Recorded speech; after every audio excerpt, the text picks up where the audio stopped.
Καλησπέρα σας. Λοιπόν, καλώς ήρθατε στο Digital Culture Festival του Rick Delta. Είμαστε η Creative Productions, δημιουργοί του υποανάπτυξη του New Stellar Codex.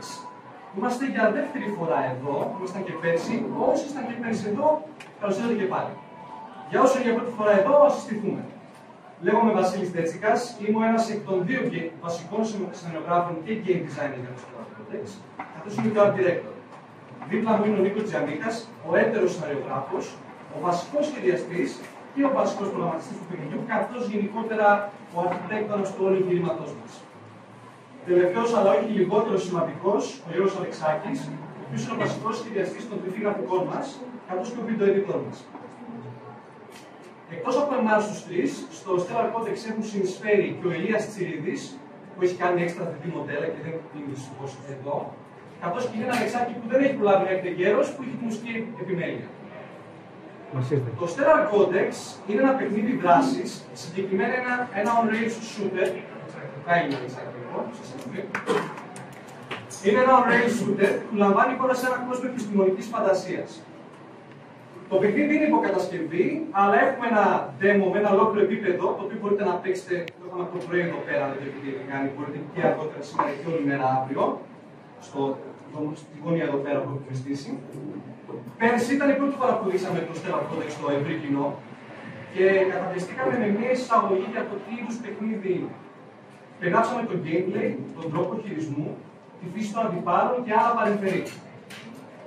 Επίσης, είχαμε μιλήσει και για πράγματα όπως το Art Direction και γιατί επιλέξαμε το Stellar Codex να είναι ένα on-rails shooter.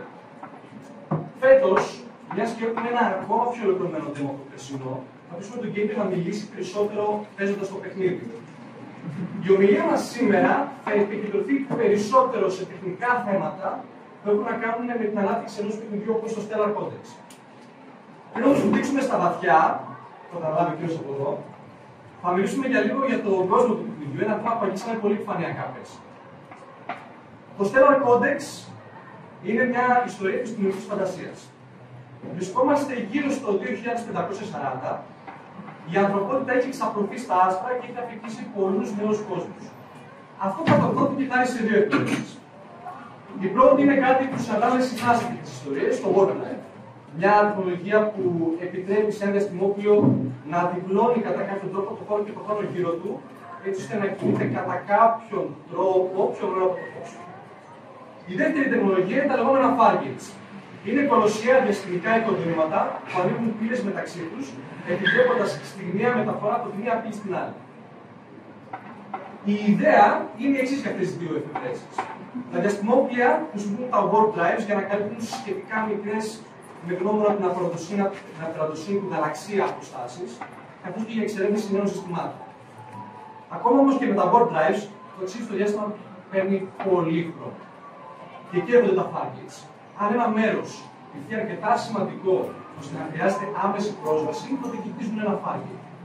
Από εκεί τη στιγμή και έπειτα, οποιοδήποτε μέρος του γαλαξία στο οποίο υπάρχει Fargate είναι μόλις δευτερόλεπτα μακριά. Οπότε τα Fargates είναι κομβικά σημεία στο αποκειμένο από την ανθρωπότητα διάστημα. Αξίζει να σημειωθεί εδώ πως μέχρι στιγμής οι άνθρωποι δεν έχουν βρει εξωγήινων πολιτισμών. Τουλάχιστον όχι επίσης. Υπάρχει ένα είδος ομοσπονδιακής κυβέρνησης που ενώνει τους ανθρώπινους κόσμους με την απλή αλλά ξεκάθαρη ονομασία Ενωμένο Διάστημα, United Space. Νομίζω ότι είναι μια χαρά. Ενωμένο Διάστημα, όπως είπα, United Space, μέρα των ταλέπωρων μικρών πλανήτων μας. Η κυβέρνηση του United Space όμως δεν είναι η μόνη υπερδύναμη στο διάστημα, αν και παραμένει πιο ισχυρή. Το αντίπαλο δέος είναι τα megacorporations.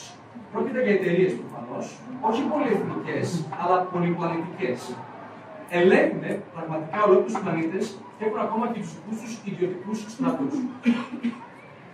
Όμως το γεγονός ότι ανταγωνίζονται η μία την άλλη, καθώς και η ομολογουμένως σημαντική δύναμη του ναυτικού του United Space, το USN, έχουν αποτρέψει τα megacorps από το να πάρουν τον απόλυτο έλεγχο του γαλαξίου. Ως αποτέλεσμα, η κόντρα μεταξύ αυτών των εταιριών, τόσο μεταξύ τους όσο και κατά της ομοσπονδιακής κυβέρνησης, έχει οδηγήσει σε ένα καθεστώς που μοιάζει με τον ψυχρό πόλεμο μεταξύ των ΗΠΑ και της Σοβιετικής Ένωσης. Τώρα, Όλο αυτό που σας είπα είναι μια σύντομη περιγραφή του κόσμου του Stellar Codex. Τι σημαίνει όμως το παιχνίδι αυτό? Στο Stellar Codex παίρνει το ρόλο του Jack Knight, ενός πιλότου του United Space Navy. Ο κύριος Knight είναι ο αρχηγός ενός στους μήνους μαχητικών που αποτελείται εκτός από τον ίδιο και από τους Rebecca Bishop, καθώς και τον John Gray, ή όπως τον αποκαλούν Little John. Αυτό είναι το Saber Squad. Το Saber Squadron έχει πάρει το όνομά του από το πειραματικό, εξαιρετικά ευέλικτο μαχητικό σκάφος που λέγεται Saber. Ο Knight και οι συνάδελφοί του δεν είναι οι μόνοι πιλότοι Saber, αλλά είναι οι πρώτοι που απέκτησαν αυτό το προνόμιο και γι' αυτό το σημαίνει τους αυτό το δημιουργικό τίτλο. Το Saber Squadron με τη σειρά του είναι μέλος του Aurora. Η λέξη αεροπλανοφόρο δεν ακούγεται και πολύ σωστή στο διάστημα, αλλά στην ουσία περί αυτού πρόκειται. Διαστημόπλοια όπως το Aurora περιπολούν το αντικείμενο διάστημα και επεμβαίνουν όπου χρειάζεται. Σε μεγάλο βαθμό, χάρη στην ισχύ αυτών των αεροπλανοφόρων, μπορεί το United Space και διατηρεί την υπεροχή του. Ιδιαίτερα για τα carriers όπως το Aurora που έχουν και Sabers. Μόλις 3 Sabers, αν έχουν και ικανούς πιλότους, μπορούν να τα βάλουν με ορδές εχθρικών σκαφών. Και το ίδιο το Aurora έχει οπλικά συστήματα που μπορούν εύκολα να καταστρέψουν πιο μεγάλους τόπους. Στο demo που έχετε την ευκαιρία να παίξετε σήμερα και αύριο είναι η πρώτη αποστολή του παιχνιδιού. Για τον Knight είναι μια μέρα ρουτίνας. Είναι ένα σημείο του αποκειμένου διαστήματος, το οποίο βρίσκεται ένα υποκατασκευή Fargate και δέχεται ξαφνικά επίθεση από πειρατές. Το Aurora λοιπόν, καθώς είναι και το πιο κοντινό carrier, χρησιμοποιεί το warp drive του και φτάνει στον τομέα για να καθαρίσει το μέρος από την εχθρική παρουσία. Στο ολοκληρωμένο παιχνίδι αυτό είναι μόνο η αρχή, το πρώτο επίπεδο. Το πλούρο του Aurora σύντομα ανακαλύπτει μετά το πέρας της αποστολής πως αυτοί οι πειρατές στην πραγματικότητα καλύπτουν σε μία Megacore. Δεν είναι και το πιο σπάνιο πράγμα οι εταιρείες να κάνουν τέτοιες κινήσεις, αλλά είναι σχεδόν αδύνατο να αποδειχθεί νομικά πως όντως αυτές είναι οι πιο αποδείκτες επιθέσεις. Με τη διαφορά πως αυτή τη φορά το πλούρο του Aurora αποκτά αυτές τις αποδείξεις. Το πρόβλημα είναι πως για κάποιο μυστήριο λόγο η επαφή με τη γη χάνεται ξαφνικά. Από ό,τι φαίνεται, το Fargate που συνδέει το ηλιακό μας σύστημα με τον υπόλοιπο γαλαξία φαίνεται να μην λειτουργεί και κανείς δεν γνωρίζει το γιατί. Και ενώ από τη μία οι πολυεθνικές είναι έτοιμες να μπουν σε ανοιχτό πόλεμο μεταξύ τους, το πλήρωμα του Aurora αρχίζει να ανακαλύπτει τους πραγματικούς λόγους που υπάρχει η οικονομία με τη γη, οι οποίοι περιστρέφονται γύρω από ένα μυστηριώδες αντικείμενο εξωγήινης προέλευσης, το Stellar Codex. Και μετά αυτό που σημαίνει είναι. Δεν θα σας απαλλάσσω, θα περιμένετε το ολοκληρωμένο παιχνίδι για να το δείτε. Πρωτού δώσω τη σκητάλη στον Νίκο, θα ήθελα να πω κάτι τελευταίο όσον αφορά το story, μιας και το Digital College Festival είναι πάνω απ' όλα εκνοτικής φύσεως. Θα σας μιλήσω λοιπόν για μια από τις πιο σημαντικές αρχές της συγγραφής. Λοιπόν, πέρασα τώρα κάποια λεπτά, όπου εγώ σας έλεγα διάφορα για το σενάριο. Το έκανα για να σας βάλω λίγο στο κλίμα και για να σας δώσω και μια ιδέα για το τι παίζει στο story του παιχνιδιού. Προφανώς, μέσα στο παιχνίδι δεν υπάρχει κάποιος σαν εμένα να είναι πάρα πολύ κεφάλι σας και να σας διηγείτε κάθε τι που συμβαίνει. Πληροφορίες όπως είναι το USN, τα Megacorps, όλα αυτά, το λεγόμενο exposition που λέμε, δεν θα δίνονται στον παίκτη σαν μας σημαίνει τροφή στο ολοκληρωμένο παιχνίδι. Ανάμεσα από αποστολές φυσικά θα υπάρχουν κάποια cutscenes, π.χ. mission briefings, όπου θα δίνουν ένα γενικό πλαίσιο στον παίκτη του γιατί είναι εκεί και τι προσπαθεί να κάνει. Αλλά πολλά από αυτά, πολλές από αυτές τις πληροφορίες και λεπτομέρειες, ο παίκτης θα τις δέχεται πολύ απλά βιώνοντας και παίζοντας το παιχνίδι. Στον κόσμο της συγγραφής, μιλάμε για έναν από τους πιο παλιούς κανόνες. Show, don't tell. Δείξε, μη λες. Είναι ένας κανόνας που ουσιαστικά καταπάτησε αντίπροσης αιώνας στα τελευταία λεπτά. Είναι ο αγαπημένος μου κανόνας, είναι ο πιο λυσιτός μου κανόνας. Η λογική του είναι απλή. Είναι καλύτερο και πιο ενδιαφέρον να μην κάθεσαι να εξηγείς στον αναγνώστη τι και γιατί συμβαίνει μόνο με λόγια, αλλά μέσω σκηνών, διαλόγων και γενικότερα μέσω ενός πιο οργανικού τρόπου να διοχετεύσει τις πληροφορίες στον δέκτη. Στην πράξη δεν μπορείς να αποφύγεις 100% το τέλει, αλλά όσο πιο πολύ δείχνεις αντί να λες, τόσο καλύτερα. Εδώ να χρησιμοποιήσω λίγο το Star Wars σαν παράδειγμα. Η εισαγωγή του Star Wars με το κείμενο που πάει προς τα πάνω είναι καθαρό τέλειο. Αυστηρά συγγραφικά θα μπορούσε κανείς να πει πως αυτό είναι ένα φάουλ. Βέβαια, στη συγκεκριμένη περίπτωση το σώζει κάπως, διότι η κίνηση των γραμμάτων ήταν σχετικά πρωτόγνωρη τότε, και ενώ σχετικά βιβλιογραφικά στην ιδέα έχει πάρει το Flash Gordon. Και επειδή τα γράμματα ήταν μπροστά από διάστημα και τα ίδια όπως κρύβανε μέσα σαν ίδια στην όπλια. Ακόμα και την έβλεπε κάποιος αυτή την εισαγωγή χωρίς να έχει να διαβάσει, θα καταλάβαινε πως πρόκειται για μια αισθητική ιστορία. Ένα αντίστοιχο παράδειγμα έχει να κάνει και με το Force στην ταινία. Όταν ο Obi-Wan διδάσκει τον Luke, έχουμε συνδυασμό Soul και Telly. Ο Obi-Wan εξηγεί πως η δύναμη κάνει αυτό και εκείνο και τα λοιπά, και πως είναι υπερφυσική. Αλλά σε γενικές γραμμές απλά μας το λέει. Το ρίχνει λίγο με τον Luke όταν εξασκεί το φωτόσπαθο με καλυμμένα τα μάτια. Όταν όμως ο Obi-Wan χρησιμοποιεί τη δύναμή του σε ένα Stormtrooper, στον Tatooine, ή όταν ο Vader κυνήγει με τη δύναμη κάποιον στο Death Star, χωρίς καμία κουβέντα, καμία εξήγηση, αμέσως ξέρουμε ότι η δύναμη είναι υπερφυσική. Είναι ένα πολύ καλό παράδειγμα του showing, να τέλει. Οπότε και εμείς όσο μπορούμε, κάνουμε χρήση αυτή τη στιγμή μέσα στο ολοκληρωμένο παιχνίδι. Στο τέλος έχουμε μερικά μικρά παραδείγματα αυτού που λέω. Για παράδειγμα, δεν έχουμε μεν βάλει ένα mission briefing. Η δράση ξεκινά με το Aurora να βγαίνει κατευθείαν από τον bot. Και το Σέβιο Squadron να περιμένει άμεσα. Αν το παίξετε πριν από αυτή την παρουσίαση του παιχνίδι σήμερα, ή αν δεν είχατε ακούσει ποτέ να το λέω, στα πρώτα λεπτά του demo λογικά δεν έχετε ιδέα για ποιο λόγο είστε εκεί και τι προσπαθείτε να κάνετε. Παίζοντας όμως, έχετε κάποιες πληροφορίες. Τόσο οπτικές, που βλέπετε μπροστά δηλαδή, όσο και το σχόλιο που κάνει το Wingman. Το Aurora βγαίνει από μια αδύνη στην αρχή. Αμέσως λοιπόν σκέφτεστε, OK, καταρχήν ωραίο effect, τουλάχιστον το ελπίζουμε.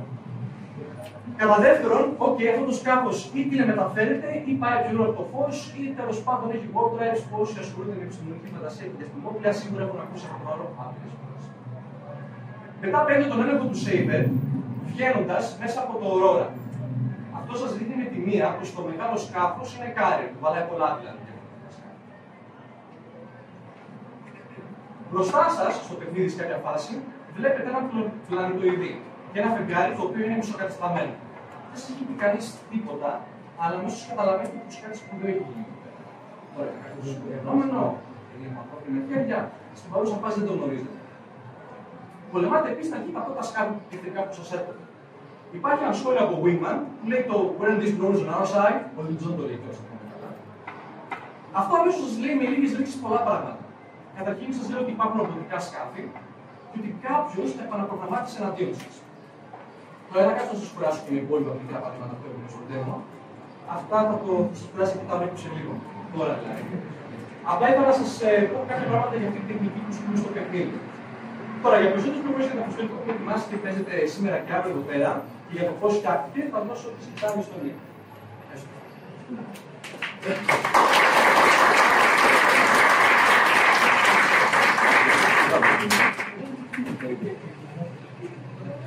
Λοιπόν, πριν προχωρήσουμε στη συγκεκριμένη αποστολή του παιχνιδιού, πρέπει πρώτα να αναλύσουμε τον τρόπο με τον οποίο ο παίκτης κινείται μέσα στον χώρο.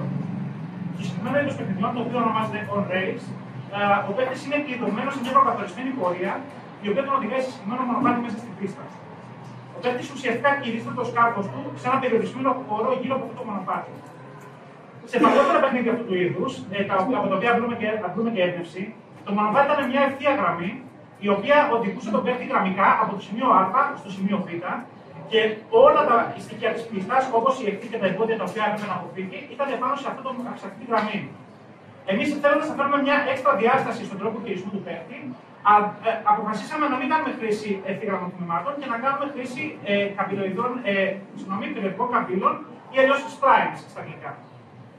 Περιοδικές καμπύλες χρησιμοποιούνται συχνά στο game development, όπως στο 3D και το animation, αλλά και στον προγραμματισμό και γενικότερα σε οποιαδήποτε περίπτωση χρειάζεται να κάνουμε μεταβολή τιμών δεδομένων. Δεδομένα όπως για παράδειγμα συνταγμένες στον χώρο στη σημερινή περίπτωση. Για να δούμε πώς χρησιμοποιούνται αυτές οι καμπύλες, πρέπει πρώτα να ορίσουμε τι σημαίνει μονοπάτι για τα μαθηματικά. Στην άλγευρα μπορούμε να ορίσουμε μια ευθεία γραμμή χρησιμοποιώντας τα δύο σημεία της α και β, τα οποία είναι η αρχή και το τέλος της γραμμής αυτής, με τον τύπο γ ίσον α σύνδετα τ επί β μείον α. Μπορούμε να πάρουμε ένα οποιοδήποτε σημείο επάνω σε αυτό το ευθύγραμμο τμήμα. Συγκεκριμένα σε αυτόν τον τύπο,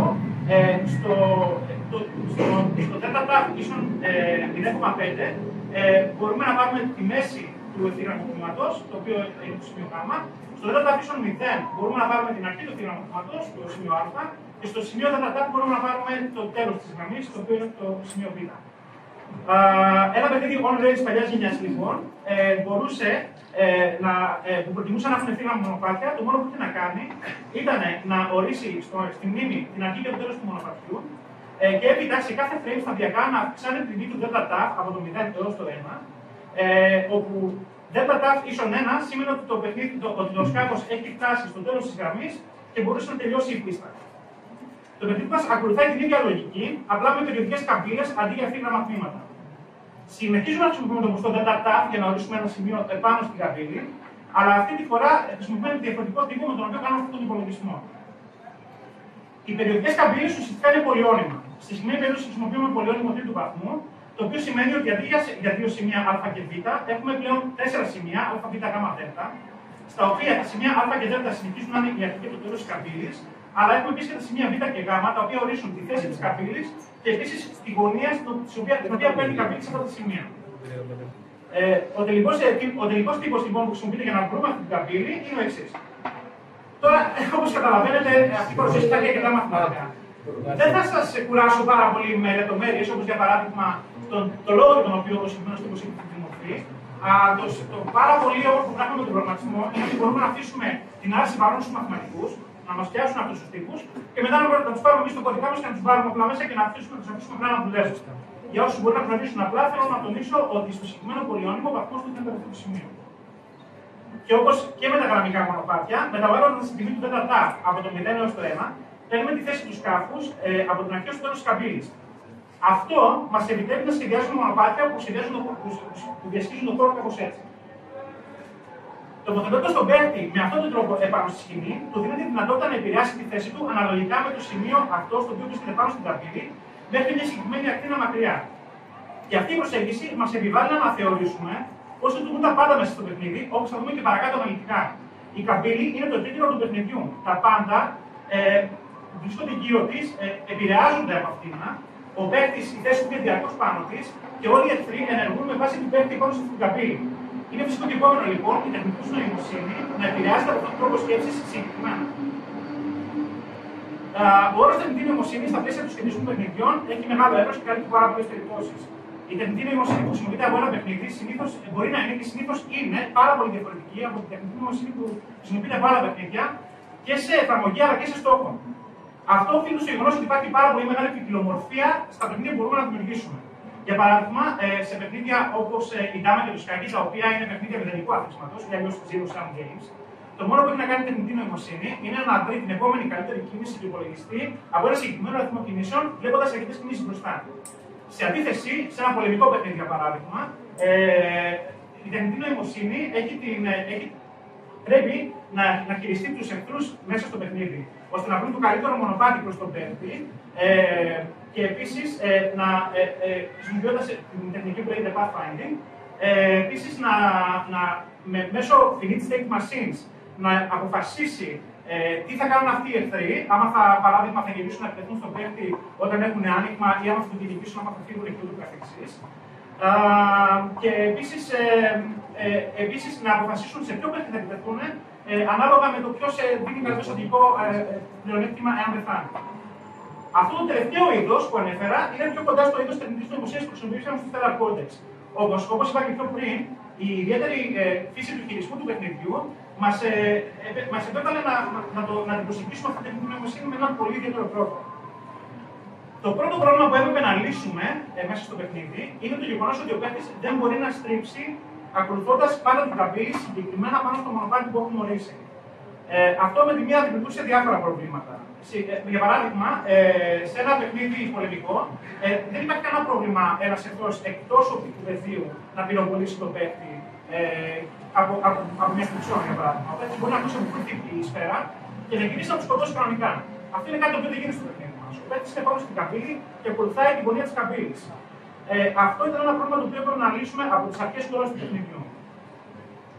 Η αρχική και πιο εύκολη λύση είναι να έχουμε την πλειοψηφία των εχθρών να εμφανίζεται πάντοτε λίγο πιο επάνω στο μονοπάτι, λίγο πιο μπροστά από τον παίκτη. Μάλιστα, για να μην γίνουν ποτέ εκτός περιοβολής, χρειάζεται να τους τοποθετήσουμε σε σμήνη γύρω από το μονοπάτι και να τους αναγκάζουμε διαρκώς να κινούνται επάνω στο μονοπάτι προς τον παίκτη. Στο ίδιο μονοπάτι που είναι και αυτός. Αυτό σημαίνει ότι πλέον δεν μπορούσαμε να χειριζόμαστε τον κάθε εχθρό σαν μεμονωμένη οντότητα και να τον βάλουμε κάπου και να τον αφήσουμε να διαλέξει το καλύτερο μονοπάτι προς τον παίκτη. Πλέον αρχίσαμε να αναφερόμαστε στους εχθρούς γενικότερα ως σμήνη και η τοποθεσία του κάθε σμήνου ως ποσοστό επάνω στο μονοπάτι.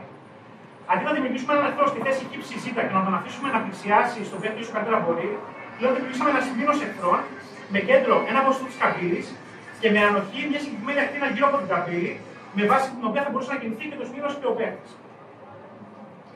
Αυτό, αν και περιοριστικό, μας επέτρεψε να φωτογραφίσουμε την κίνηση του κάθε σμήνους, να κάνουμε όλα τα σκάφη να πετάνε σε σχηματισμούς και να σπάνουν το σχηματισμό του στη σημείο που εμείς θέλαμε. Το παιχνίδι είχε ήδη αρχίσει να μας λέει πώς θέλει να δημιουργηθεί. Ήθελε να δημιουργηθεί ως ένας χορός μεταξύ του παίκτη και του περιβάλλοντος. Παρ' όλα αυτά, το να δημιουργούμε όλους τους εχθρούς μπροστά από τον παίκτη θα μπορούσε να καταδείξει επαναλαμβανόμενο και εν τέλει βαρετό. Χρειαζόταν κάποιο τρόπο να ξαφνιάσουμε τον παίκτη, να του θέσουμε κινδυνό εκεί πέρα που τα πάντα φαίνονται φαινομενικά ήρεμα και ήσυχα. Έπρεπε να μπορούν να επιτεθούν από πίσω του και ταυτόχρονα να δώσουμε την ικανότητα στον παίκτη να μπορέσει να του καταρρύψει. Εκεί ήταν που χρειάστηκε να σχεδιάσουμε τι μανούβρες που είναι πλέον σήμα κατευθύνου του παιχνιδιού μα. Δίνοντα συγκεκριμένα στον παίκτη δύο μανούβρες, οι οποίες το επέτρεπαν να σταματήσει επάνω στην πορεία του, το επιτρέψαμε να επιβραδύνει κατά τη διάρκεια τη πτήση, να κάνει του να τον προσπεράσουν και να του φέρει στο δικό του πεδίο που μπορεί να του καταρρύψει. Σαν παράδειγμα τη λειτουργία του, οι μανούβρες ενίσχυσαν την κατεύθυνση τη χορογραφία του παιχνιδιού, δίνοντα στενά το ύφος που θέλαμε να περάσουμε με τον χειρισμό του σκάφου. Με όλη αυτή την προσέγγιση λοιπόν, σχεδιάσαμε όλη την πίστα, δημιουργώντα διχάλες στο μονοπάτι, συνδυάζοντα διάφορες τεχνικές για να κρατάμε τους εχθρούς διαρκώς ενδιαφέροντες και αλλάζοντα ριζικά τον τρόπο χειρισμού του παιχνιδιού σε κάποια συγκεκριμένα σημεία. Η ατάκα που είχαμε διαρκώς στο μυαλό μας ήταν keep it interesting, keep it cool. Ακόμα και αν παραβίασε το ρεαλισμό σε πολλά σημεία, ήταν πιο σημαντικό να κρατάμε διαρκώς το ενδιαφέρον του παιχνιδιού ψηλά χωρίς να κάνει κοιλιές. Και φυσικά, ο σκοπός όλης της διαδρομής ήταν να φτάσουμε στο τέλος, στον τελικό αρχηγό, για τον οποίο έχουμε κρατήσει τους περισσότερους ώρες στο μανίκι μας. Εκεί που ο παίκτης νόμιζε ότι είχε δει όλα για να του προσφέρει η πίστα, είχαμε σκοπό να τον εκπλήξουμε ευχάριστα. Το υπόλοιπο κομμάτι της παρουσίασης θα γίνει περιγράφοντας τα τελευταία 5 λεπτά της αποστολής και αναλύοντας όλα τα προβλήματα και τις λύσεις που δημιουργήσαμε για να πετύχουμε τη μάχη με τον τελικό αρχηγό. Καθώς ο παίκτης φτάνει προς το τέλος της διαδρομής του, πλησιάζοντας την τεράστια υπαρασκευή αστική πύλη, χάνει για λίγο το χειρισμό του σκάφους του, καθώς η κάμερα το αφήνει για να πλησιάσει στον τελικό αρχηγό. Τα επόμενα 10 δευτερόλεπτα που ακολουθούν είναι πάρα πολύ σημαντικά για τον παίκτη, καθώς χωρίς να κουράσουμε τον παίκτη με πολλά λόγια, του δίνουμε όλες τις πληροφορίες που χρειάζεται να ξέρει για την επερχόμενη μάχη. Πληροφορίες που ενδεχομένως θα του σώσουν και τη ζωή.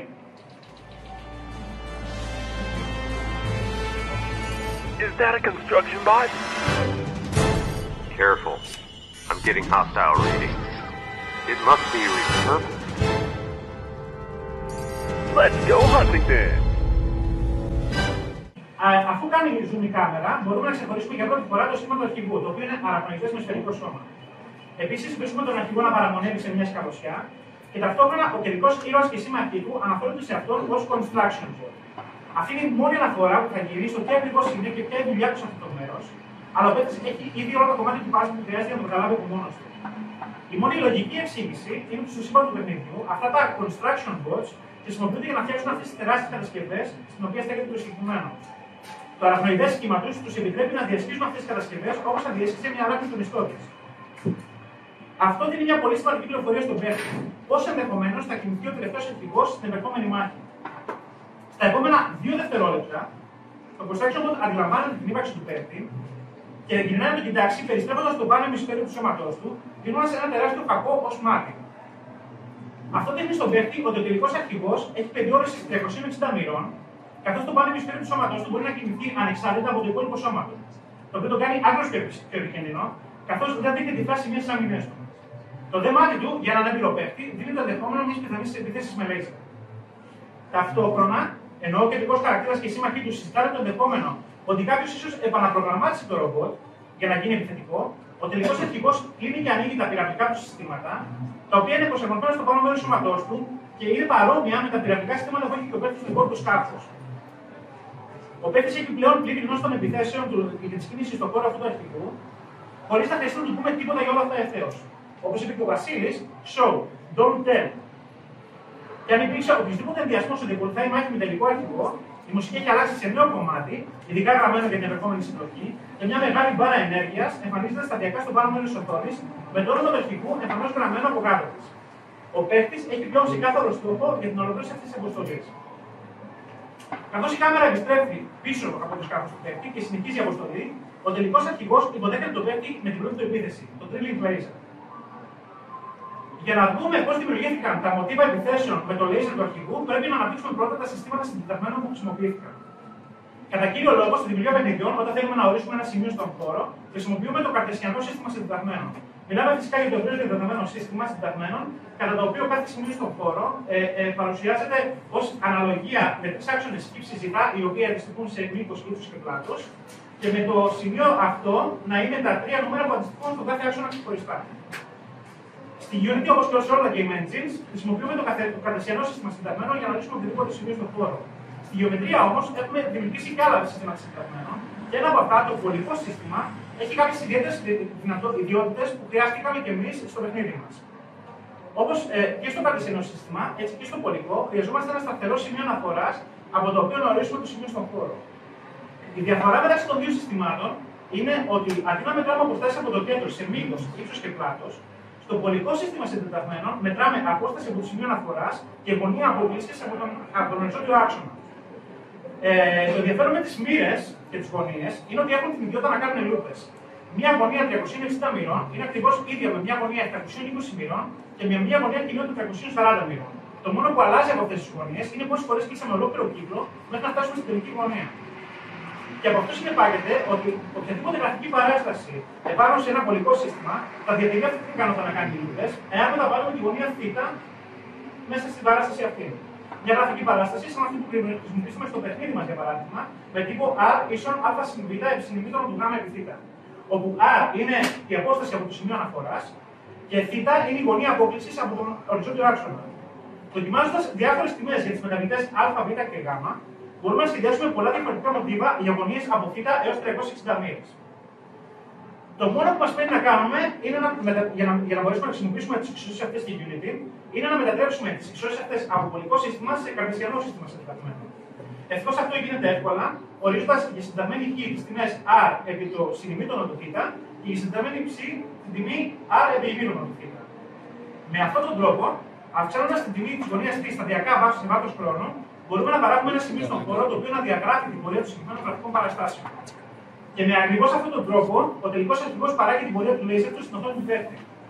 Με μια απλή μαθηματική εξίσωση, χωρίς πολύπλοκα animation ή περίπτωση αλγόριθμους, απλά μεταλλάσσοντας τις τιμές α, β και γ, μπορούμε να παράγουμε άπειρα μοτίβα επιθέσεων για το laser του αρχηγού. Στην προκείμενη περίπτωση, δημιουργήσαμε 9 μοτίβα επιθέσεων. Επίσης, τις πρώτες 5 φορές που δημιουργείται το αρχηγό με το laser του, χρησιμοποιούμε πάντα τα ίδια μοτίβα επιθέσεων, ενώ έπειτα τα επιλέγει χαοτικά. Αυτό έγινε επίτηδες, καθώς θέλαμε τα πρώτα 2 λεπτά της μάχης να χρησιμοποιηθούν κάπως σαν tutorial, ώστε να μάθει ο παίκτης να αποφέρει τις επιθέσεις του εχθρού πριν αυτός αρχίσει να συλλέγει με χαοτικό τρόπο. Για τον ίδιο σκοπό, κάναμε την άκρη του laser να αφήνει ίχνη στην οθόνη του παίκτη καθώς διαγράφει, το οποίο έγινε επίτηδες, γιατί μπορεί ο παίκτης να μην κάνει εσχεμένη προσπάθεια να απομνημονεύσει το μοτίβο όπως πηγαίνει, αλλά το που σημαίνει τότε είναι πολύ πιο εύκολο να αποτυπώσει την πορεία του laser, όπως είναι αυτή τη στιγμή. Επίσης, η πρώτη πολύ με το laser διακύει πολύ περισσότερη ώρα από τις υπόλοιπες και γίνεται επίτηδες, ενώ ο παίκτης ακόμα δεν είναι ανάμεσα σε εμπόδια ή συντρίμμια, δίνοντας του έτσι αρκετό χρόνο και την ικανότητα να μάθει να την αποφεύγει πριν μπει για τα καλά μέσα στη μάχη. Καθώς λοιπόν ο παίκτης πηγάζει πιο κοντά, το construction bot κλείνει το laser του και αρχίζει να απομακρύνεται. Και εκεί είναι που ξεκινάει το κυνηγητό μέσα στην αστική πύλη. Σε αντίθεση με όλους τους αρχηγούς εχθρούς της πίστας μέχρι στιγμής, το construction bot δεν κινείται πάνω στο ίδιο μονοπάτι με τον παίκτη. Συγκεκριμένα η μετακίνηση του construction bot στον χώρο της αστικής πύλης έγινε μέλος του γενικότερου animation του. Αυτή η προσέγγιση, αν και επανέφερε στο τραπέζι πολλά προβλήματα που είχαμε ήδη λύσει, όπως το δούμε και μετέπειτα, μας επέτρεψε να κάνουμε πιο πλούσια την αλληλεπίδραση του αρχηγού με τον περιβάλλον του. Όπως για παράδειγμα το να περπατάει ανάμεσα στις καλοσιές, να πηδάει από συντρίμμη σε συντρίμμη και να πετάει ελεύθερα οπουδήποτε έχει αρκετό χώρο για να μπορέσει να το κάνει. Μπορούσαμε με αυτόν τον τρόπο να περάσουμε στον παίκτη ότι βρίσκεται στην έδρα του αρχηγού, ότι εδώ το construction bot είναι στο στοιχείο του, προγραμματισμένο να διασχίσει το περιβάλλον άνετα όπως μια ράχνη διασχίσει τον ιστό της. Το πρώτο πρόβλημα που δημιουργήθηκε από αυτή την προσέγγιση είναι ότι όταν η κίνηση είναι σοφιστικημένη στον χώρο καθορίζεται από το animation του, η ταχύτητα με την οποία το κάνει είναι κλειδωμένη επάνω στο animation αυτό, το οποίο δημιουργήσε διάφορα προβλήματα. Εάν για παράδειγμα η ταχύτητα του construction bot ήταν πολύ αργή, αν ήταν πολύ γρήγορη, το construction bot θα έπαιρνε πάρα πολύ μακριά και δεν προφτάναμε ποτέ να το πετύχουμε και να το καταρρύψουμε. Αν από την άλλη η κίνηση του animation ήταν πάρα πολύ αργή, το construction bot θα έμεινε πίσω μας και χωρίς να έχουμε την ικανότητα να στρίψουμε πάνω στο μονοπάτι, δεν θα μπορούσαμε να το καταρρύψουμε ποτέ. Αλλά ακόμα και στην χρυσή τομή του να κρατάμε διαρκώς το projection board στην ίδια απόσταση με τον παίκτη, πάλι θα υπήρξε πρόβλημα και αυτή τη φορά το πρόβλημα είναι από το χειρισμό του παίκτη. Ξοδεύοντας ενέργεια, το σκάφος του παίκτη μπορεί να υπερβεί την μέγιστη ταχύτητά του και να πλησιάσει τον αρχηγό. Επίσης, όταν χτυπάει και συντρίβεται πάνω στη συντρίμια, καθυστερεί το σκάφος του παίκτη. Υπήρχαν οι δύο τρόποι με τους οποίους θα μπορούσε να σπάσει αυτή η αρμόδια κίνηση με τον αρχηγό και το σκάφος του παίκτη.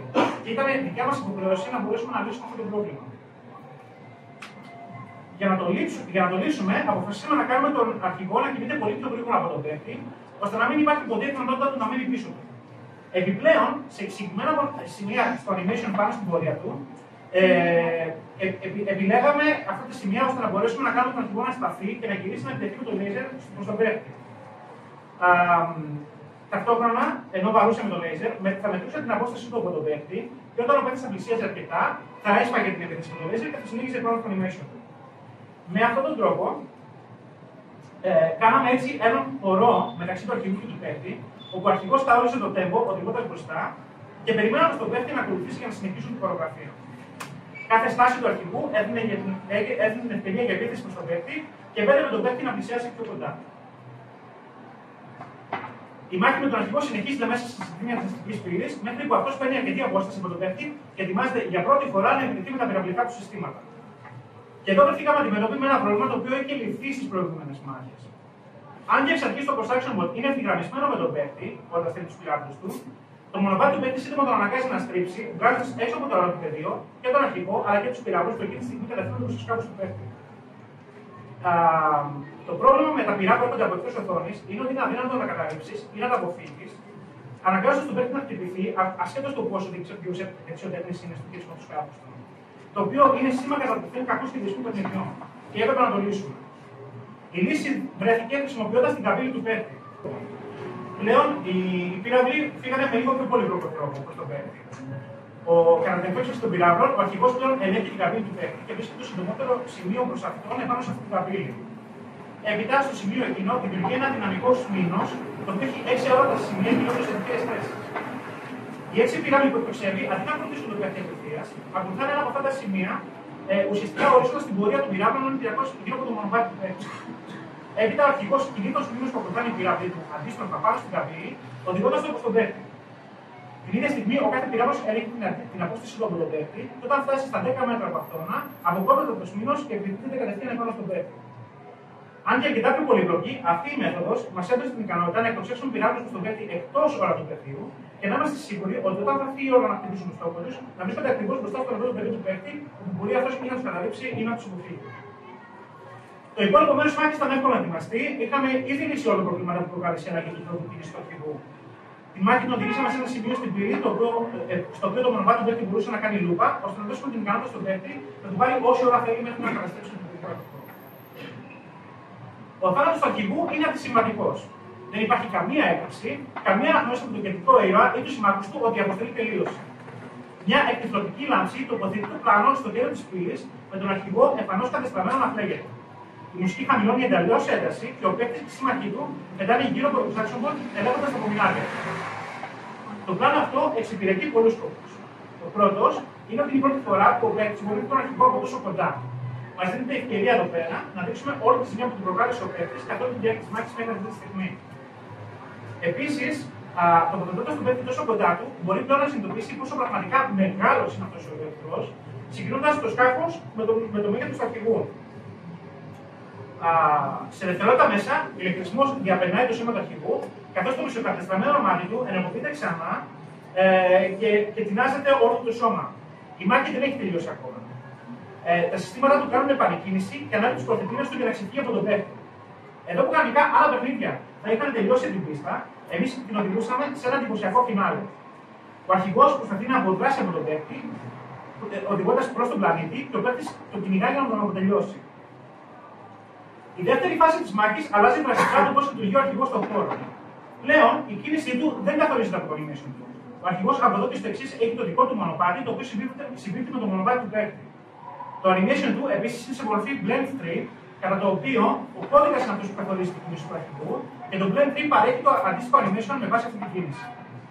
Αυτό το είδος τεχνική κίνηση χρησιμοποιείται κυρίως όταν φτιάχνουμε character controllers, αλλά βοήθησε πάρα πολύ και στην δημιουργία του animation του αρχηγού, στη συγκεκριμένη περίπτωση. Εφόσον όμως η κίνηση του αρχηγού αποφασίζεται δυναμικά με βάση ό,τι κάνει ο παίκτης και δεν είναι πλέον προκαθορισμένη στον χώρο, στο στατικό περιβάλλον της αστικής πύλης, χρειάστηκε να κάνουμε τον αρχηγό να μπορεί να ελύσσεται και να αποφεύγει τυχόν εμπόδια που μπορεί να βρεθούν στον δρόμο του. Για την καλύτερη επίτευξη αυτού του σκοπού, χρειάστηκε να αναπτύξουμε μια νέα μεθοδολογία αναγνώρισης εμποδίων, την οποία ονομάσαμε spline casting.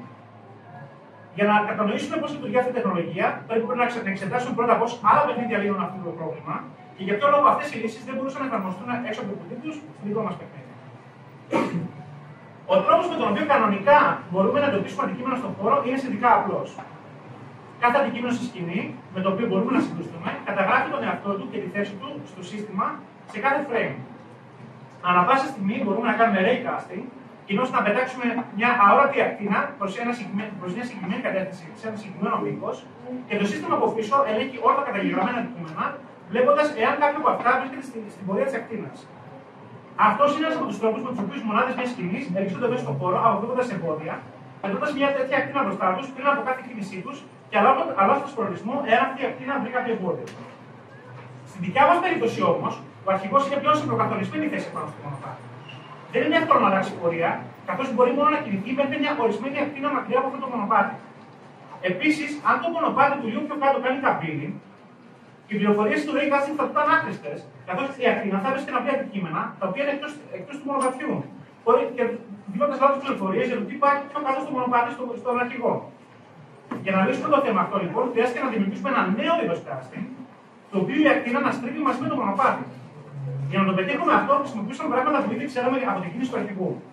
Συγκεκριμένα, πού είναι η παρούσα θέση του, με πόση ταχύτητα κινείται πάνω στο μονοπάτι και συνεπώς ποια θα είναι η τελική του θέση. Και επίσης, έπρεπε να ξέρουμε την κατεύθυνση στην οποία κινείται γύρω από το μονοπάτι, με τι ταχύτητα κινείται προς εκείνη την κατεύθυνση, με βάση το κέντρο του μονοπατιού, και πού θα είναι η τελική του θέση με βάση αυτό το κέντρο. Με αυτόν τον τρόπο, έχοντας λοιπόν αυτές τις τιμές, μπορούσαμε να προβλέψουμε ποια θα είναι η τελική του θέση συνολικά και ποια θα είναι η πορεία του μέχρι αυτή τη θέση. Αυτό το είδος πρόβλεψης λέγεται extrapolation και είναι αναπόσπαστο κομμάτι του είδους τεχνητής νοημοσύνης που ονομάζεται pathfinding. Με αυτόν τον τρόπο λοιπόν, ο αρχηγός μπορούσε να βρει εμπόδια που κρύβονται γύρω από στροφές και να τα αποφεύγει κάνοντας τον ανάλογο ρυθμό προς διαφορετικό σημείο. Φυσικά στη διαδρομή του προς τον πλανήτη είναι πολύ λίγα τα σημεία στα οποία μπορεί να συγκρουστεί με κάθε αντικείμενο στον χώρο. Τα μόνα εμπόδια που υπάρχουν είναι πύλες επιτάχυνσης, τις οποίες χρησιμοποιεί ο παίκτης για να φτάσει και να προσπεράσει τον αρχηγό. Το μέρος στο οποίο οι συγκρούσεις είναι πιο συχνές είναι στην επιφάνεια του πλανήτη, μέσα στον κρατήρα, όπου οδηγά το δεύτερο μέρος της συμπλοκής. Ας δούμε λοιπόν πώς χειριστήκαμε τη μετάβαση από το διάστημα προς τον πλανήτη. Ένας από τους περιορισμούς που έχουμε όταν σχεδιάζουμε μια πίστα είναι ότι η κάμερα που κινείται στον χώρο έχει περιορισμούς στο πόσο μακριά και πόσο κοντά μπορεί να δει αντικείμενα. Αυτό σημαίνει ότι έχουμε περασμένη υπολογιστική ισχύ για να δούμε ένα φαινομενικά άπειρο περιβάλλον. Όσο πιο μακριά μπορεί να δει μια κάμερα, τόσο πιο πολλά αντικείμενα πρέπει να σχεδιαστούν από κάτω γραφικό. Και σε ένα παιχνίδι το οποίο συνήθιζε στο διάστημα, όπου είναι ολόκληρη γαλαξίες και ελληνικά συστήματα, είναι αδύνατο να τα φτιάξουμε αυτά σαν μοντέλα. Η λύση σε αυτό το πρόβλημα δίνεται από τα skyboxes. Ουσιαστικά το skybox είναι ένας κύβος, ο οποίος βρίσκεται διαρκώς με την κάμερα στο κέντρο του. Οι εσωτερικές πλευρές αυτού του κύβου απεικονίζουν το μακρινό περιβάλλον που περικλεί τη σκηνή, και εφόσον ο κύβος κινείται διαρκώς μαζί με την κάμερα, η κάμερα ποτέ δεν θα φτάσει στα όρια του κύβου. Με αυτόν τον τρόπο μπορούμε να απεικονίσουμε αντικείμενα στο βάθος, τα οποία η κάμερα δεν θα φτάσει φαινομενικά ποτέ. Αυτά είναι τα λεγόμενα 2D skyboxes, και τα οποία βασίζονται σε δυσδιάστατες εικόνες για να απεικονίσουν το υπόβαθρο. Η τεχνική αυτή υπάρχει στον χώρο του game development από τη δεκαετία του 90 και την εμφάνιση των πρώτων δυσδιάστατων παιχνιδιών. Και η Unity έρχεται με έτοιμη υποστήριξη για αυτή την τεχνολογία. Αλλά αυτή η τεχνολογία δεν ήταν αναγκαία για το παιχνίδι μας. Στο υπόβαθρο του δικού μας παιχνιδιού υπάρχει ένας ολόκληρος πλανήτης με κινούμενη ατμόσφαιρα, ο οποίος διαρκώς βομβαρδίζεται από στρασιτήμινων διαλυμένων φεγγαριών. Στο δικό μας υπόβαθρο, αφενός υπάρχει διαρκής κίνηση, η οποία είναι αδύνατο να δοθεί από ένα στατικό δυσδιάστατο 2D skybox, και αφετέρου, κανένα από αυτά τα αντικείμενα δεν είναι απρόσιτο. Θέλαμε ο παίκτης να μπορέσει να διασχίσει τα συντήματα του διαλυμένου φεγγαριού, να πετάξει ανάμεσα από το προκύπτο των αστεροειδών, και όχι μόνο να πλησιάσει τον πλανήτη και την ατμόσφαιρα του, αλλά να μπει και μέσα. Η λύση την έδωσε πριν από κάποια χρόνια μια άλλη εταιρεία παιχνιδιών, η Valve, η οποία εφαρμόσε μια νέα τεχνική για skyboxes, για την μηχανή παιχνιδιών που ανέπτυξε η ίδια, με όνομα 3D Skybox. Δυστυχώς αυτή η μηχανή παιχνιδιών δεν ήταν προς πώληση, αλλά η εφαρμογή αυτής της λύσης μας έδωσε έμπνευση και κατεύθυνση προς την οποία να κινηθούμε. χρειάστηκε να αναπτύξουμε την ίδια τεχνολογία από το 0 στο πλαίσιο της Unity. Το 3D Skybox έχει κοινή προσέγγιση με το 2D Skybox που περιγράψαμε νωρίτερα. Και στα δύο συστήματα περικλείουμε την κάμερα σε έναν κύβο, το οποίο οι εσωτερικές πλευρές δίνουν το υπόβαθρο. Σε αντίθεση όμως, πλέον χρησιμοποιούμε δύο κάμερες που σχεδιάζουν ταυτόχρονα τη σκηνή, δημιουργώντας έτσι ένα σύμφωνο πλάνο. Η βασική κάμερα βλέπει όλα τα κοντινά αντικείμενα όπως τους κάμπους του παίκτη, τους εχθρούς που πολεμάει, τους συμπολεμιστές του και τα εμπόδια και τις κατασκευές ανάμεσα από τις οποίες περνάει. Όσον αφορά τα τεράστια μακρινά αντικείμενα, που βρίσκονται πολύ μακριά από τη βασική κάμερα για να μπορέσει να τα δει, όπως ο πλανήτης και το φεγγάρι στη συγκεκριμένη περίπτωση, δημιουργήσαμε μια απλοποιημένη εκδοχή τους με πολύ λιγότερα πολύγωνα, την κάναμε 100 φορές μικρότερη και την τοποθετήσαμε γύρω από τη δεύτερη κάμερα, η οποία ρυθμίστηκε να βλέπει μόνο αυτά. Η δεύτερη κάμερα επίσης ρυθμίστηκε για να κινείται σαν τη βασική κάμερα, αλλά 100 φορές πιο αργά και να στρίβει ακριβώς όπως αυτή. Στο τέλος, από κάθε frame παίρνουμε το πλάνο από την κάθε κάμερα και από το 2D Skybox και δημιουργούμε ένα σύνθετο πλάνο, συνδυάζοντας όλες τις εικόνες σε μία. Ως αποτέλεσμα, ο παίκτης πλέον βλέπει και τα μακρινά αντικείμενα, σαν να είναι και αυτά μέρος του 2D Skybox. Το κέρδος μας όμως είναι ότι χρησιμοποιώντας αυτή τη μέθοδο, πλέον, μιας και τα αντικείμενα αυτά είναι μοντέλα, μπορεί να τους δοθεί κίνηση, όπως π.χ. η κινούμενη ατμόσφαιρα του πλανήτη ή φλεγόμενος πυρήνας του φεγγάρι. Και επίσης, εφόσον τα μακρινά αυτά αντικείμενα δεν γίνονται μαζί με τη δεύτερη κάμερα που τα σχεδιάζει, μπορούμε μετά να τα πλησιάσουμε αργά αλλά σταθερά. Και στο σημείο που η δεύτερη κάμερα πλησιάσει αρκετά κοντά ώστε να βγουν τα αντικείμενα αυτά στο οπτικό πεδίο της κεντρικής κάμερας, έχουμε φροντίσει να υπάρχει μια εκδοχή αυτών των αντικειμένων με μεγάλη λεπτομέρεια μόνο στο τμήμα που μπορεί να δει η κεντρική κάμερα. Αυτή η αλλαγή από μοντέλο χαμηλών πολυγώνων σε μοντέλο ψηλών πολυγώνων είναι ξεχωριστό σύστημα που ονομάζεται level of detail, αλλά στην δικιά μας περίπτωση, για να γίνει ομαλά η μετάβαση προς τα μακρινά αντικείμενα, έπρεπε να πλέξουμε το level of detail μέσα στο σύστημα που δημιουργήσαμε ώστε να γίνει τις στιγμές που πρέπει να γίνει. Αυτό είναι ο τρόπο με τον οποίο πετύχαμε να κυνηγήσουμε το τελικό αρχικό από την αστική πύλη στο διάστημα προς τον πλανήτη και τελικά να το καταλήξουμε στην επιφάνεια του κρατήρα. Ιδιαίτερη προσοχή όμως έπρεπε να δώσουμε στο σημείο εισόδου στην ατμόσφαιρα και για κινηματογραφικούς αλλά και για πρακτικούς λόγους. Η κάθοδος προς τον πλανήτη γίνεται με πάρα πολύ μεγάλη ταχύτητα, μεγαλύτερη από οποιαδήποτε άλλο σημείο στην πίστα. Επιπλέον, σε όλη τη διαδρομή υπάρχουν διαρκώς σε τακτά χρονικά διαστήματα πύλες επιτάχυνσης, μέσα από τις οποίες μπορεί να περάσει ο παίκτης. Υπάρχουν πολλοί λόγοι που επιλέξαμε να αυξήσουμε τόσο πολύ την ταχύτητα. Ο κυριότερος είναι ότι από την αστική πύλη μέχρι τον πλανήτη δεν υπάρχει σχεδόν τίποτα ενδιαφέρον στην διαδρομή. Επίσης, η απόσταση που έπρεπε να καλυφθεί μέσα σε αυτό το μονοπάτι είναι τεράστια. Μεγαλύτερη από τη συνολική απόσταση που έχει ήδη διατηρήσει ο παίκτης από την αρχή της πίστας μέχρι εδώ. Με σταθερή ταχύτητα που διατηρούσε ο παίκτης αυτή τη στιγμή, θα του παίρνει πάνω από 15 λεπτά να διασχίσει όλη τη διαδρομή, κάτι που θα εξαφάνιζε εντελώς την ένταση της μάχης. Τέλος, θέλαμε να δημιουργήσουμε ένα αίσθημα επίγουσης ανάγκης. Μετατρέψαμε το κυνηγητό ως ένα διαγωνισμό μεταξύ του παίκτη και του αρχηγού, και θα φτάσει πρώτο στον προορισμό του. Για να επιβραβεύσουμε τον παίκτη όσο μένει μπροστά από τον αρχηγό, κάναμε τον construction bot να μπορεί να προσέχει πυράβλους κατά του παίκτη μόνο όσο βρίσκεται μπροστά του. Σαν υποσημείωση, δικαιολογήσαμε άτυπα την ύπαρξη των αστικών πυλών ως επιτάχυνσης ως ένα διαστημικό ανελκυστήρα που πριν την καταστροφή του συστήματος χρησιμοποιούνταν για να μεταφέρει πρώτες ύλες από την επιφάνεια του πλανήτη προς την αστική πύλη. Η δηλώση αυτή δεν γίνεται ποτέ γνωστή στον παίκτη, αλλά όπως και με τα πάντα στην πίστα μας, δεν αφήνουμε τίποτα στην τύχη. Πλησιάζοντας προς τον πλανήτη, χρειάζεται να κάνουμε χρήση πολλών διαφορετικών τεχνικών για να δώσουμε το εφέ της εισόδου στην ατμόσφαιρα. Από αρκετά μεγάλη απόσταση κιόλας, ξεκινήσαμε να αλλάζουμε το design στο κομμάτι του Skybox μας από την εικόνα του διαστήματος των αστεριών σε μια νέα εικόνα χρωματισμένη στο ίδιο χρώμα με την ατμόσφαιρα του πλανήτη. Ο λόγος που το κάναμε αυτό είναι ο ίδιος λόγος που κατά τη διάρκεια της ημέρας δεν μπορούμε να δούμε το γαλαξία και τα αστέρια από την επιφάνεια της Γης. Μιλάμε για το φαινόμενο της ατμοσφαιρικής σκέδασης. Ο τρόπος που καταφέραμε να το αναπαράγουμε στη Unity είναι επεκτείνοντας το ήδη υπάρχον σύστημα του Skybox με ένα δικό μας shader, ο οποίος δεχόταν δύο εικόνες αντί για μία σε κάθε πλευρά του κύβου και μας έδινε τη δυνατότητα να κάνουμε μίξη των δύο εικόνων, θέτοντας τι ποσοστά από την κάθε μία θέλουμε να χρησιμοποιήσουμε. Έτσι, καταφέραμε να αλλάξουμε σταδιακά το Skybox με βάση την απόσταση της κάμερας από την επιφάνεια του πλανήτη.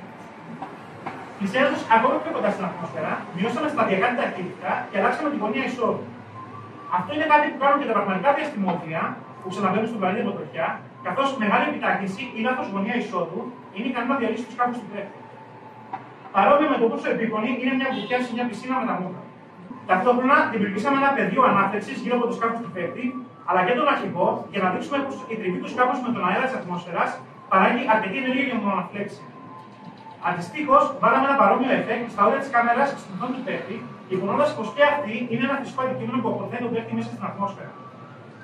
Σε αυτό το σημείο η κάμερα αλλάζει γωνιαλήψεις, τοποθετείται στην επιφάνεια του πλανήτη, στραμμένη προς το φλεγόμενο παίκτη και τον αρχηγό. Αυτή η αλλαγή γίνεται για να επισημάνει πόσο μεγάλο είναι το περιβάλλον συνολικά με τον παίκτη, αλλά επίσης και για να γίνει η φόρτωση διαφόρων αντικειμένων και εφέ που υπάρχουν στον κρατήρα, τα οποία ήταν απενεργοποιημένα στιγμής για να μην επιβαρύνουν το σύστημα. Ταυτόχρονα η κάμερα κάνει zoom στον παίκτη για να το δει πιο καθαρά.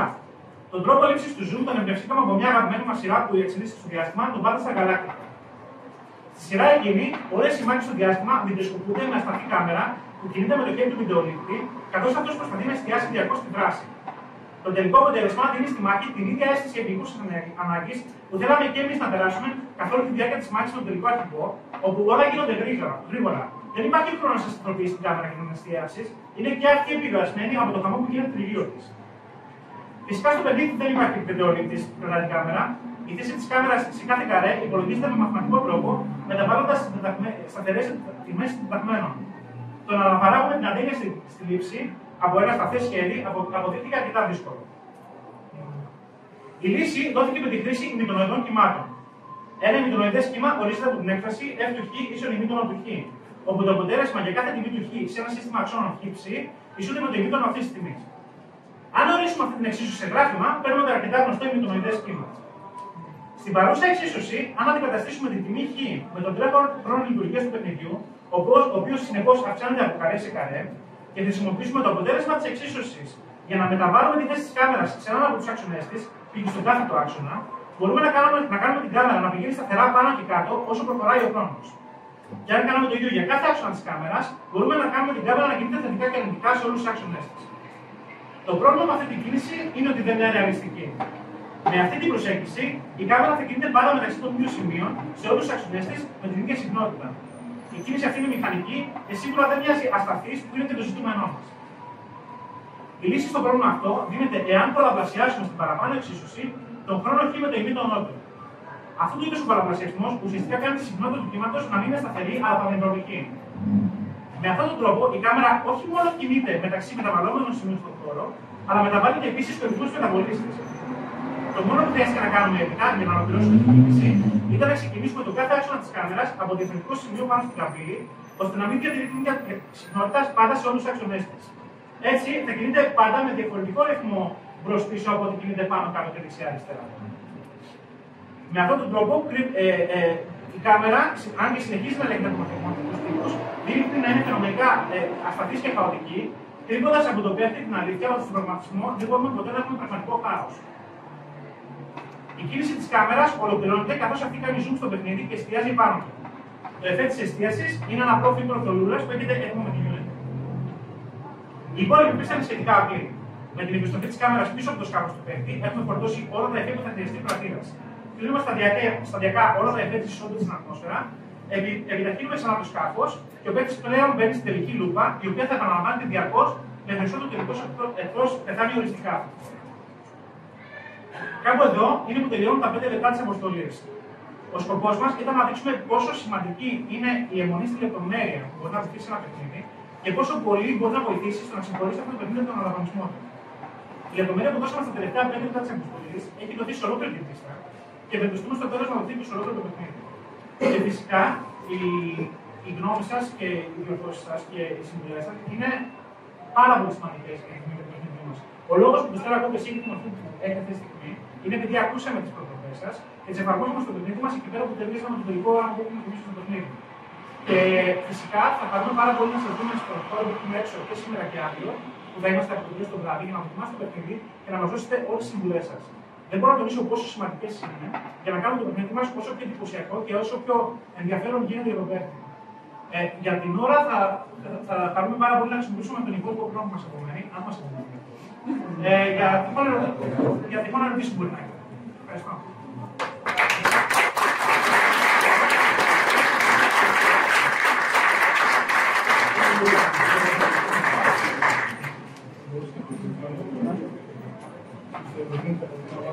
Κανένας.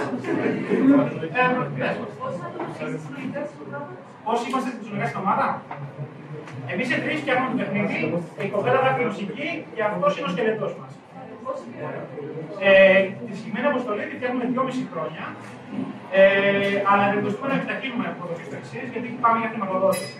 Το οποίο σημαίνει θα μεγαλώσει η ομάδα μας και θα φτιάξουμε το υπόλοιπο παιχνίδι πολύ πολύ πιο γρήγορα. Να συμπληρώσω σε αυτό ότι η αποστολή είναι απλά είναι όλο το φλέγμα πίσω από αυτό για να γίνουν όλα αυτά. Έχουμε Είναι το πειράζει για τις υπόλοιπες. Και επίσης είναι κουτά. Παρακαλώ. Πες που να το Ναι, δεν πάω. Επίσης, αυτό είναι το παιχνίδι και διαφορετικό με πάνω στην καμπύλη που βάλουμε στο. Βέβαια, εκεί πέρα έχουμε δύο καμπύλες διαφορετικές, τις οποίες τη δράση από τη μία στην άλλη ανάλογα με το τι θέλει ο παίκτης. Έχουμε γενικότερα στήσει ένα. Σας περιγράψα τις περιοχές καμπύλες όχι ένα απλό σύστημα, όσο πιο απλό μπορούσα να το περιγράψω, αλλά είναι πολύ πιο πολύπλοκο και δουλεμένο μέσα στο παιχνίδι μας για να έχει τώρα αυτό. Τα πάντα είναι πάνω στις καμπύλες. Παρακαλώ. Σε πρώτο πρόσωπο θα το υποστηρίξετε μέσα από το κόκκινο. Θέλουμε να πειράζουμε πάρα πολύ χειρισμό και έχουμε πολλές ιδέες. Το πρώτο πρόσωπο είναι μία από τις ιδέες που έχουμε. Όπως επίσης έχουμε και την ιδέα αργότερα σε άλλες αποστολές να μπορείς να σπάσεις από το μονοπάτι. Π.χ. μία μάχη με έναν αρχηγό να μπορείς να πετάσεις εσύ όπου θέλεις. Ένα free flight. Όπως κάνει και το Star Wars. Αλλά όχι σε φάση ότι όλο το παιχνίδι που παίξει από το προσωπικό, όσο δεν υπάρχουν δύο segments που γίνονται σαν πιο παλιά δυσιά στα παιχνίδια. Το ένα σαν το R-Type, το άλλο το βλέπει από πάνω σαν το. Σαν οτιδήποτε άλλο. Οτιδήποτε άλλο βασικά που λέτε. Αυτό θα ήταν δικό του θέμα. Αλλά είναι πιστό για την ποικιλία. Το primary και το third person να το πει. Θα αλλάζει όταν θέλει το παιχνίδι, όχι το θέλει. Απλά ρωτάω πιο πολύ για το πρώτο πρόσωπο. Ναι. Σε σχέση με την εικονική πραγματικότητα και τις μάσεις που Α, θέλουμε για το VR μιλάμε. Γιατί αυτό είναι θα είναι. Κάνω ένα κλέψιμο εδώ πέρα. Θέλω λίγο να μιλήσω για το κλέψιμο που κάνω, δεν το ανέφερα. Χρειάστηκε να χωρέσουμε όλο αυτό το πράγμα, το οποίο δεν το έχετε παίξει ακόμα, αλλά το παίξετε καταλάβετε πόσο μεγάλο το πράγμα είναι. Χρειάζεται να το χωρέσουμε μέσα σε μια πίστα η οποία μπορεί να παίξει σαν υπολογιστή 5 ετών παλιό. Για να το καταφέρουμε αυτό το πράγμα, από πίσω εγώ δουλεύω διαρκώς, κλείνοντας και ανοίγοντας πράγματα, καθώς τα προσπερνάς. Για παράδειγμα, δεν είναι όλα φορτωμένα από την αρχή της πίστας. Καθώς πλησιάζεις, φορτώνουμε, τα περνάς, ξεφορτώνουμε. Και αυτό το asset management, κατά το οποίο δεν κάλυψε την παρουσίαση, γίνεται διαρκώς. Αν έχεις VR και μπορείς να δεις και πίσω σου, θα δεις ότι έχει ξεφορτώσει. Δεν το θέλω αυτό. Με βολεύει ότι είμαι σε μονοπάτι, γιατί σε μονοπάτι επάνω, που ορίζω την πορεία του παίκτη συγκεκριμένα, μπορώ να το κάνω να φαίνεται πολύ πιο μεγαλειώδες και μεγάλο από ό,τι πραγματικά είναι. Σίγουρα οι απαιτήσεις για το VR είναι τεράστιες.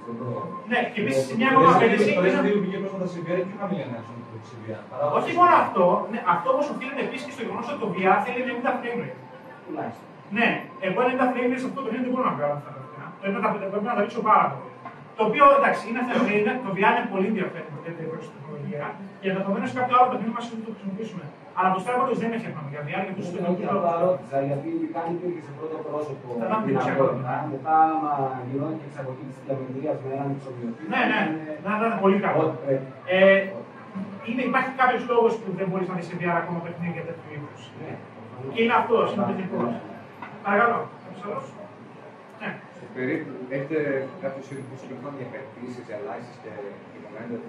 Ελάχιστε είμαστε στα 6 GB με οποιοδήποτε διπύλο να επεξεργαστεί και με οποιοδήποτε κάρτα γραφικών η οποία υποστηρίζει σε Intel 2.0.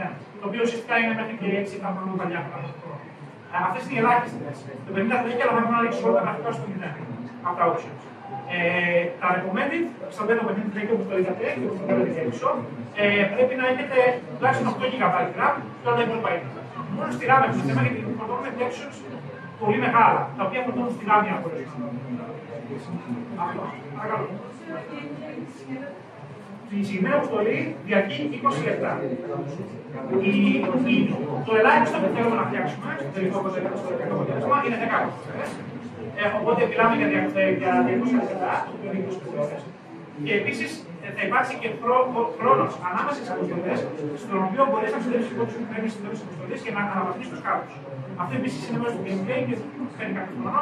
Και επίσης θα υπάρχει και η εξέλιξη της ιστορίας σε μορφή cutscenes, cinematicών, κινηματογραφικών βιντεάκια. Το οποίο συνολικά υπολογίζουμε γύρω σε 9 με 10 ώρες στο gameplay συνολικά. Για να το πατήσω αυτό. Υπολογίζω, εάν πάμε με βιντεάκια, γιατί αυτό είναι κάτι το οποίο ακόμα το συζητάμε, υπάρχει το ενδεχόμενο ότι να το κάνουμε σε φάση Mass Effect. Πάμε σε αποστολές, είσαι μέσα στο κεντρικό σκάφος, στο Normandy, και περπατάς μέσα με το χαρακτήρα σου. Μπορούμε να το κάνουμε και αυτό. Δεν έχουμε ακόμα αποφασίσει, αλλά εάν είναι σε αυτή τη μορφή, τότε είναι όσο ώρα θέλει ο παίκτης να μιλήσει μόνο στις εκκλησίες.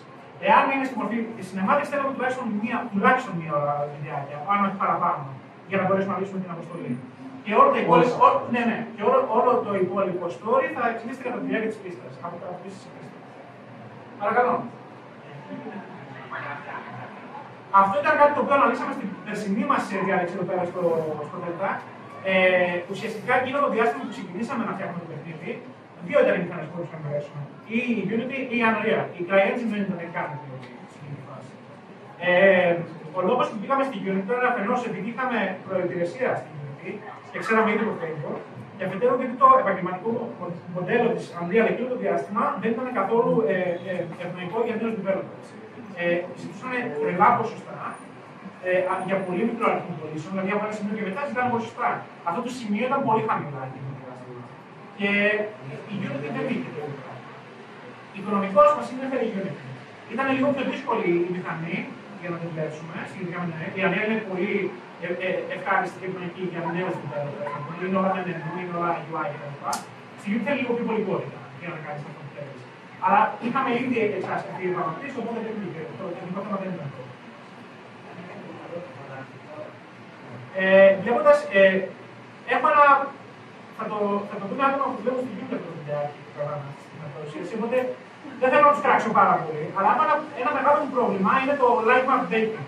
Που ουσιαστικά είναι αντί να αφήσουμε το φως να φωτίσει τα αντικείμενα και τις σκιές από frame σε frame δυναμικά, κάποια σημεία τα οποία είναι στατικά και πάντα φωτισμένα με τον ίδιο τρόπο, τα φτιάχνει έτσι ώστε να φορτώνουν στη σκηνή με στατικό φωτισμό. Αυτό είναι μια πάρα πολύ μεγάλη διαδικασία, η οποία θέλει πάρα πολύ έντονα, καταλαμβάνει πολλά ριζοσπαστική. Και η Unity με το Beast έχει πολύ καλό αποτέλεσμα άμα θέλει να φτιάξει κάποιο demo για να μπει στη μηχανή της ή και ένα μικρό δωμάτιο, αλλά φτιάχνει ένα τέτοιο παιχνίδι. Το να κάνω light map όλο αυτό το σύστημα. Έκανα 6 μήνες μόνο light mapping στον υπολογιστή. Δεν προχώρησα καθόλου το αυτό. Ήθελα να τελειώσω το light map. Δεν το κατάφερα ποτέ. Ενώ η Unreal ένα κουμπί ήταν. Θα το έκανα. Αλλά έχουμε φτάσει σε αυτό το σημείο. Δεν μπορώ να το αναλύσω. Μακάρι να έχεις δίκιο, μίλησα πριν από 2 εβδομάδες με υπάλληλο του Unity και πήγαμε καφέ. Είμαι. Αν έχεις ήρθει ευελπιστώ γιατί δεν μπορώ να το αλλάξω. Οπότε θέλω να γίνει καλό για να το χρησιμοποιήσω. Η μόνη φάση που χρησιμοποιώ αυτή τη light map είναι στο intro menu που έχω απλά ένα μικρό χώρο που είναι το ιστορικό του Aurora. Το οποίο εκεί πέρα μπορώ να το κάνω το light map. Πήγα την 5,6 γιατί δεν άκουσα. 5,6. Ναι, και εγώ είδα κάτι για το light mapping και έχει βελτιωθεί πάρα πολύ. Πριν το Beast που βάλαμε τώρα στην 5, είχαμε το παλιό το. Ήταν σωστά. Πριν το Light είχαμε το Beast, το οποίο ήταν πολύ χρήσιμο. Δηλαδή, μπορείς να κάνεις τα πάντα. Δεν φέρνει το ίδιο καλό, δεν είχε spectacular. Αλλά δεν μας ένοιαζε άμα θέλαμε να πληθώσουμε resources. Τώρα δεν μπορώ να κάνω αυτό. Δεν μπορώ να κάνω το Beast. Το demo ήταν πολύ εντυπωσιακό πάντως. Δεν μπορώ να το αφήσω να κάνεις αναλλακτική. Αυτό δεν μπορώ. Ναι. Όσο δεν ξέρεις την ιστορία του παιχνιδιού, υπάρχει μια εξέλιξη, παύλα να βάλεις στο στράφο. Βεβαίως. Θέλεις να μιλήσεις για αυτό. Όταν τελειώνεις αποστολές, παίρνεις ένα σκόρ και ανάλογα με το σκόρ έχεις ένα βαθμό. Μπορείς να κάνεις περιττές τις αποστολές. Όσο πιο ψηλός είναι ο βαθμός, παίρνεις την ουσία upgrade, μπορείς να φέρεις αξιοδέτης για να αναπτύξεις το σκάφος και τις μαγνήτες κτλ. Οπότε είναι και ένα κίνητο να κάνεις τις αποστολές μαζί με κάποια μόρτα του touch που έχουμε. Και από πέρα είσαι Έχεις όλο το πράγμα στη φυσική μορφή. Φυσική, εννοείς σε DVD. Η αλήθεια είναι ότι έχουμε λίγο εμπειροές από παλιά παιχνίδια, στα οποία το να έχεις την κασέτα σου και το βιβλιαράκι να διαβάζεις και το γόρι μου ήταν πολύ ενδιαφέρον και θα ήταν πάρα πολύ καλή περίπτωση να το κάνουμε και εμείς αυτό. Θα ήθελα να φτιάξουμε ένα καλοδουλεμένο βιβλιαράκι να πηγαίνει μαζί με το DVD. Αλλά αυτό απαιτεί πάρα πολύ καλή χρηματοδότηση γιατί είναι πολλά τα έξοδα για το DVD. Ενώ το digital distribution είναι free. Εάν καταφέρουμε να το χτυπήσουμε, είναι ένα από τις πολυτέλειες που θα ήθελα να κυνηγήσω. Είναι πολυτέλεια όμως όλα αυτά. Οπότε κατά πάσα πιθανότητα μάλλον δεν θα το καταφέρω. Θα δούμε. Πάμε Kickstarter και ένας σκοπός που είμαστε εδώ πέρα αυτή τη στιγμή είναι αφενός για να το κάνουμε αρκετά τέλειο το demo για να το δείξουμε στο Kickstarter με βάση τις τέτοιες και φυσικά ο επόμενος χρόνος που απασχολούμενοι γύρω στα 7 μήνες από τώρα Είναι μόνο marketing. Να τελειοποιούμε το demo και να το κάνουμε marketing. Παρουσιάζοντας το σε άλλα events σαν αυτό, σε άλλα φεστιβάλ και φυσικά οτιδήποτε μπορούμε να κάνουμε στα media. Κάποιος άλλος? Ωραία. Άρα κάπου εδώ πέρα μπορούμε να τελειώσουμε την παρουσίαση μας. Ευχαριστούμε πάρα πολύ.